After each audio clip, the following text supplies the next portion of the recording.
Fala uma parada, hoje retornaram aí, retornou na verdade o trio, né? Hércules, Nonato e Martinelli. Estiveram assim como o time todo um pouco abaixo do jogo de estreia.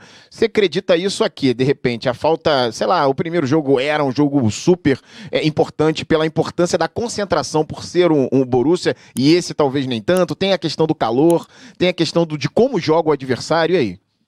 Eu acho que o jogo de hoje, a gente falou no início, eu e o Dedé, o jogo de hoje ia exigir demais do meio de campo do Fluminense. Uma melodia só joga pelo meio de campo, eles não atacam pelas laterais. Quase não atacaram. Eles atacam pelo meio de campo o tempo inteiro. É o Lucas Ribeiro tentando achar espaço. É aquele Allende, bom jogador também, né? Bom jogador volante, chileno, hein? Interessante, né? Tentando achar espaço pelo meio também. Foi assim o jogo inteiro. Então acho que os volantes do Fluminense estavam tão preocupados com isso, e uma melodia tinha muito mais a bola do que o Fluminense normalmente, do que propriamente em roubar a bola e tentar uma composição mais rápida. Tentar a bola e tentar trocar passe.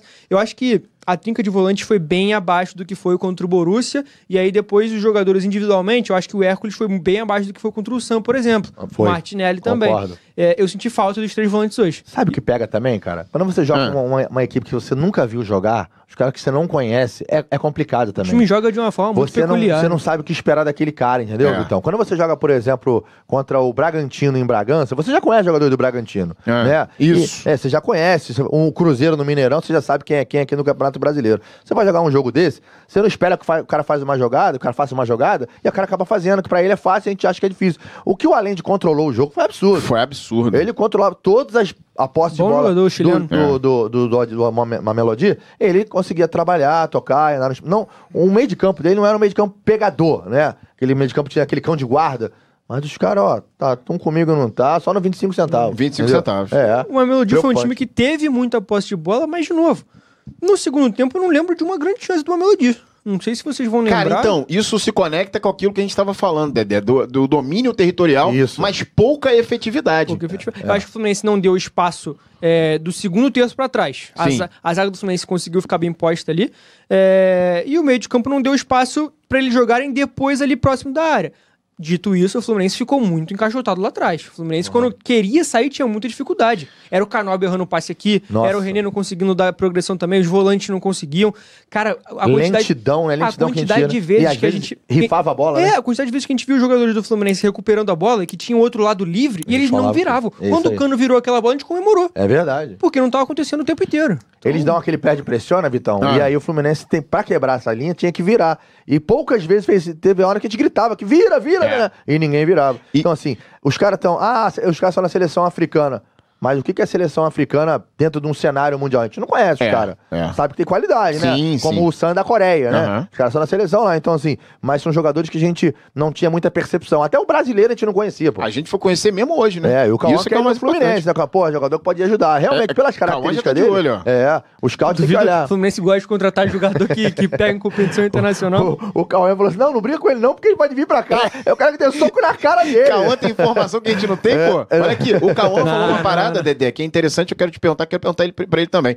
Ele falou que o Fluminense ficou encaixotado ali. O que faltou, cara? O que faltou pro Fluminense sair um pouco mais em progressão? Porque, na verdade, no primeiro jogo, parecia que a gente ia ficar assim também, mas o Fluminense encontrou soluções. Dessa vez, parece que não encontrou soluções, né? Acho que os caras apertaram com mais ênfase, né?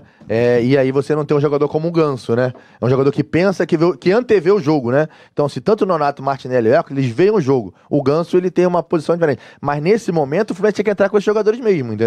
Então, quando você aperta, você tira a linha de passe, o Fluminense não tinha o que fazer com a bola, né? Aí eles tentavam uma jogada individual, explorar a bola, tal, dar pra trás, que era o que conseguia fazer. Mas, de fato, o Fluminense ficou encaixotado pela marcação do Sandal.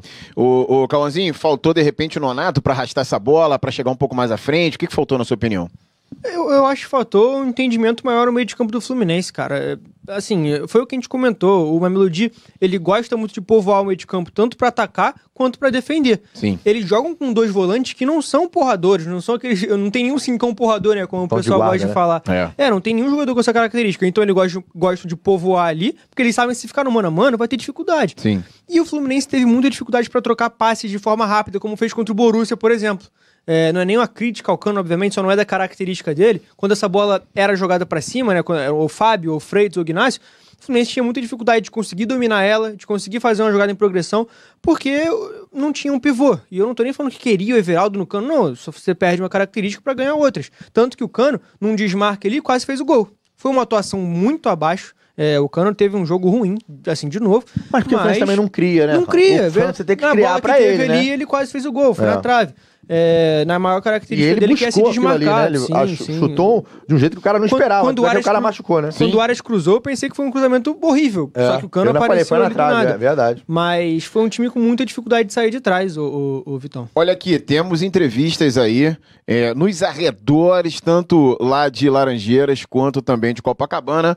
Pode soltar pra gente aí as entrevistas.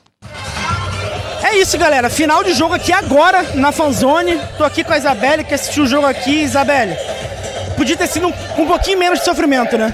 Muito menos sofrimento, né? Pra caralho, com todo respeito à palavra.